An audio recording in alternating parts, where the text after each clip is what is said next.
ସନ୍ଧ୍ୟାବେଳ ହେଲା ମାତ୍ରେ ଆମକୁ କିଛି ଚଟପଟା ଆଉ ଛଣାଛଣି ଖାଇବା ପାଇଁ ଇଚ୍ଛା ହେଇଥାଏ। ଆଳୁ ତ ସବୁବେଳେ ସମସ୍ତଙ୍କ ଘରେ ଆଭେଲେବୁଲ୍ ଥାଏ।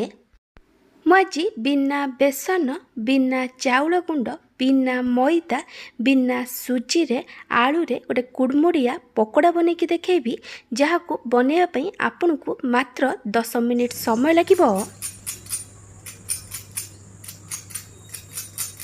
ଦେଖିପାରୁଥିବେ ଏ ପକୋଡ଼ା କେତେ କ୍ରିସ୍ପି ଅଛି। ନମସ୍କାର, ଟ୍ୱିଙ୍କଲ୍ କିଚେନ୍କୁ ଆପଣମାନଙ୍କୁ ସ୍ୱାଗତ। ଆଳୁର ଏହି ରେସିପି ବନେଇବା ପାଇଁ ମୁଁ ଏଠି 3ଟା ଆଳୁ ନେଇଛି। ଆଳୁର କ୍ୱାଣ୍ଟିଟି ଆପଣ ଆପଣଙ୍କ ହିସାବରେ କମ୍ ବେଶୀ କରିପାରିବେ। ମୁଁ ଏଠି ଆଳୁର ଉପର ଚୋପାକୁ ଛଡ଼େଇଲା ପରେ ଆଳୁକୁ ପାଣିରେ ରଖିଛି। ଏହା ଦ୍ୱାରା ଆଳୁ କଳା ପଡ଼ିବନି। ଏବେ ଆମେ ଗୋଟେ ଗ୍ରେଟର ନେବା ଆଉ ଗ୍ରେଟରର ମିଡ଼ିୟମ୍ ପଟେ ଆଳୁକୁ ଗ୍ରେଟ୍ କରିବା। ଆପଣ ଆଳୁକୁ ମିଡ଼ିୟମ୍ ପଟେ କୋରିବେ, ଛୋଟ ପଟେ କୋରିବେନି। ଆଳୁକୁ ପାଣିରେ ଏମିତି ଡାଇରେକ୍ଟ ଗ୍ରେଟ୍ କରିବେ, ନହେଲେ ଆଳୁ କଳା ପଡ଼ିଯିବ। ଏମିତି ଭାବେ ମୁଁ ଏଠି ସବୁ ଆଳୁକୁ କୋରିକି ନେଇଯାଇଛି। ଏବେ ଆମେ ଆଳୁକୁ ପାଣିରେ 2ରୁ 3 ଥର ଭଲସେ ଧୋଇକି ନେଇଯିବା। ଆଳୁକୁ ଏମିତି 2ରୁ 3 ଥର ଭଲସେ ଧୋଇକି ନେବା ଦ୍ୱାରା ଆଳୁକୁ ଯେତେବେଳେ ଆମେ ପାଣିରୁ ଛାଣିକି ନେଇଯିବା ଆଳୁ କଳା ପଡ଼ିବନି। ମୁଁ ଏଠି ଆଳୁକୁ ଭଲସେ ଧୋଇକି ନେଇଯାଇଛି। ଏବେ ଆମେ ଆଳୁକୁ ଭଲସେ ପାଣିରୁ ଚିପୁଡ଼ିକି ଗୋଟେ ବଡ଼ ବାଉଲ୍ ନେଇଯିବା।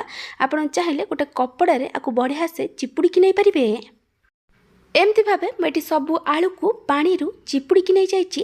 ତାପରେ ମୁଁ ଏଠି ଗୋଟେ ବଡ଼ ପିଆଜ ଆଉ ଗୋଟେ କଞ୍ଚା ଲଙ୍କାକୁ ଛୋଟ ଛୋଟ କରି କାଟିକି ପକାଇଛି। ଆପଣଙ୍କୁ ଯେତିକି ରାଗ ଦରକାର ସେ ଅନୁସାରେ କଞ୍ଚା ଲଙ୍କା ନେବେ। ତାପରେ ମୁଁ ଏଥିରେ ଗୋଟେ ଛୋଟ ଚାମଚ ଅଦା ରସୁଣ ବଟା ଦେଇଛି। ଆଉ କଲର୍ ପାଇଁ ମୁଁ ଏଠି ଗୋଟେ ଛୋଟ ଚାମଚ କାଶ୍ମୀରୀ ଲଙ୍କା ଗୁଣ୍ଡ ପକାଇଛି। ଇଏ ଏଠି ଅପସନାଲ୍ ଅଛି।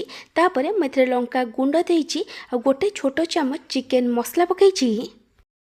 ତାପରେ ମୁଁ ଏଥିରେ ସ୍ୱାଦ ଅନୁସାରେ ଲୁଣ ପକାଇଛି। ଆପଣଙ୍କୁ ଯେତିକି ରାଗ ଦରକାର ସେ ଅନୁସାରେ ଲଙ୍କା ଗୁଣ୍ଡ ନେବେ।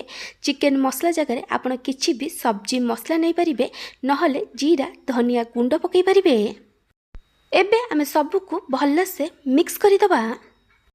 ମୁଁ ଆପଣଙ୍କୁ ଗୋଟେ ଛୋଟ ରିକ୍ୱେଷ୍ଟ କରୁଛି, ଯଦି ଆପଣଙ୍କୁ ଏହି ରେସିପି ଭଲ ଲାଗିବ ତାହେଲେ ଲାଇକ୍ କରିବେ, ଆପଣଙ୍କ ସାଙ୍ଗମାନଙ୍କ ସହିତ ସେୟାର କରିବେ। ଯଦି ଏପର୍ଯ୍ୟନ୍ତ ମୋ ଚ୍ୟାନେଲକୁ ସବସ୍କ୍ରାଇବ୍ କରିନାହାନ୍ତି ତେବେ ସବସ୍କ୍ରାଇବ୍ କରିବାକୁ ଜମାରୁ ଭୁଲିବେନି। ପାଖରେ ଥିବା ବେଲ୍ ଆଇକନ୍ରେ ଅଲ୍ ନୋଟିଫିକେସନ୍ରେ କ୍ଲିକ୍ କରିବେ। ଏହାଦ୍ୱାରା ମୋ ଯେଉଁ ଭିଡ଼ିଓ ଆସିବ ଆପଣ ପ୍ରଥମେ ଦେଖିପାରିବେ। ଯଦି ଫେସବୁକ୍ରେ ଦେଖୁଛନ୍ତି ତାହେଲେ ଫଲୋ କରିବାକୁ ଜମାରୁ ଭୁଲିବେନି। ମୁଁ ଏଠି ସବୁକୁ ଭଲସେ ମିକ୍ସ କରିଦେଇଛି। ତାପରେ ବାଇଣ୍ଡିଂ ପାଇଁ ମୁଁ ଏଠି କର୍ଣ୍ଣଫ୍ଲାୱାର ଦେଉଛି। ଏବେ ଆମେ ଏଥିରେ ଅଳ୍ପ ଅଳ୍ପ କର୍ଣ୍ଣଫ୍ଲାୱାର ଦେବା ଆଉ ସବୁକୁ ଭଲସେ ମିକ୍ସ କରିଦେବା। ଆପଣ ଏଥିରେ ବିଲକୁଲ ବି ପାଣି ଦେବେନି, କାରଣ ଆମେ ଏଥିରେ ଲୁଣ ପକାଇଛେ। ଏହାଦ୍ୱାରା ଆଳୁରୁ ପାଣି ବାହାରିବ ଆଉ ଏସବୁ ଭଲସେ ମିକ୍ସ ହେଇଯିବ। ମୁଁ ଏଠି ସବୁକୁ ଭଲସେ ମିକ୍ସ କରିଦେଇଛି। ମୁଁ ଏଠି ଆପଣଙ୍କୁ ଦେଖେଇ ଦେଉଛି ଏଇଠି ବଢ଼ିଆସେ ବାଇଣ୍ଡିଂ ହେଇଯାଉଛି। ଯଦି ଆପଣଙ୍କର ମିକ୍ସର ଏମିତି ବାଇଣ୍ଡିଂ ହେଉନଥିବ ତାହେଲେ ଆପଣ ଏଥିରେ ଆଉ ଅଧିକ କର୍ଣ୍ଣଫ୍ଲାୱାର ଦେଇ ଆକୁ ଭଲସେ ମିକ୍ସ କରିବେ। ଆଳୁର ଏ ମିକ୍ସର ଏଠି ରେଡ଼ି ହେଇଯାଇଛି। ଚାଲନ୍ତୁ ଏବେ ଆମେ ଆର ପକୋଡ଼ା ବନେଇବା। ପକୋଡ଼ାକୁ ଛାଣିବା ପାଇଁ ମୁଁ ଏଠି କଡ଼େଇରେ କିଛି ତେଲ ଦେଇ ଗରମ ହେବାକୁ ରଖିଥିଲି। ତେଲ ଭଲସେ ଗରମ ହେଲା ପରେ ଆମେ ଅଳ୍ପ ଅଳ୍ପ ଆଳୁର ମିକ୍ସର ନେବା ଆଉ ତାକୁ ହାଲକା ହାତରେ ଟିକେ ଟିକେ ପ୍ରେସ୍ କରି ତାକୁ ରାଉଣ୍ଡ ସେପ୍ ଦେଇଦେବା। ତାପରେ ଆମେ ତାକୁ ତେଲରେ ଦେଇଦେବା। ଆପଣ ଏ ପକୋଡ଼ାକୁ କୌଣସି ବି ସେପ୍ର ବନେଇ ପାରିବେ। ମୁଁ ଏଠି ଟିକେ ଛୋଟ ଛୋଟ ପକୋଡ଼ା ବନେଇଛି। ଆପଣ ଆପଣଙ୍କ ହିସାବରେ ଛୋଟ କି ବଡ଼ ପକୋଡ଼ା ବନେଇ ପାରିବେ, କିନ୍ତୁ ବେଶୀ ବଡ଼ ବଡ଼ ପକୋଡ଼ା ବନେଇବେନି, ନହେଲେ ଏ ସିଝିବା ପାଇଁ ଅଧିକ ସମୟ ନେବ। ପ୍ରଥମେ ଆପଣ ପକୋଡ଼ାକୁ ହାଇ ଫ୍ଲେମ୍ରେ 1ରୁ 2 ମିନିଟ୍ ପର୍ଯ୍ୟନ୍ତ ଫ୍ରାଏ କରିବେ। ତାପରେ ଆପଣ ପକୋଡ଼ାକୁ ଲେଉଟାଇବେ। ପକୋଡ଼ାକୁ ସାଙ୍ଗେ ସାଙ୍ଗେ ଲେଉଟାଇବେନି, ନହେଲେ ପକୋଡ଼ା ସବୁ ଭାଙ୍ଗି ଯାଇପାରେ। 1ରୁ 2 ମିନିଟ୍ ପରେ ପକୋଡ଼ାକୁ ଲେଉଟାଇ ଲେଉଟାଇ ମିଡ଼ିୟମ୍ ଫ୍ଲେମ୍ରେ ଫ୍ରାଏ କରିବା, ଯେମିତି ଏ ବଢ଼ିଆସେ light golden brown colour crispy ହେଇ ଫ୍ରାଏ ହେଇଯିବ। ଆପଣ ଆକୁ ବେଶୀ ହାଇ ଫ୍ଲେମ୍ରେ ଫ୍ରାଏ କରିବେନି, ନହେଲେ ଏ ପକୋଡ଼ାର ଭିତର କଞ୍ଚା ରହିଯିବ।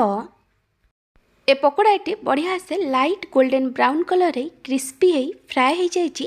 ଏବେ ଆମେ ଏ ପକୋଡ଼ାକୁ ତେଲରୁ ଛାଣିଦେବା। ପକୋଡ଼ାକୁ ତେଲରୁ ଛାଣିଲା ପରେ ଆପଣଙ୍କୁ ଗୋଟେ କିଚେନ୍ ଟାଉଲ୍ରେ କି ଟିସ୍ୟୁ ପେପରରେ ରଖିଦେବେ। ଏହାଦ୍ୱାରା ଏଥିରେ ଯେଉଁ ଏକ୍ସଟ୍ରା ତେଲ ଅଛି ସେ କିଚେନ୍ ଟାଉଲ୍ରେ କି ଟିସ୍ୟୁ ପେପରରେ ସୋକ୍ ହେଇଯିବ। ଏମିତି ଭାବେ ଆମେ ବାକି ସବୁ ମିକ୍ସରରେ ବି ପକୋଡ଼ା ବନେଇଦେବା। ମୁଁ ଏଠି ଆପଣଙ୍କୁ ଆଉ କିଛି ପକୋଡ଼ା ବନେଇକି ଦେଖେଇ ଦେଉଛି।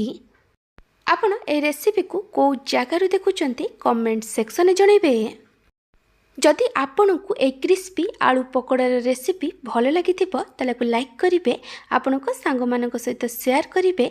जदि एपर्यंत मो चैनल को सब्सक्राइब करना तो सब्सक्राइब करने को जमार भूलें।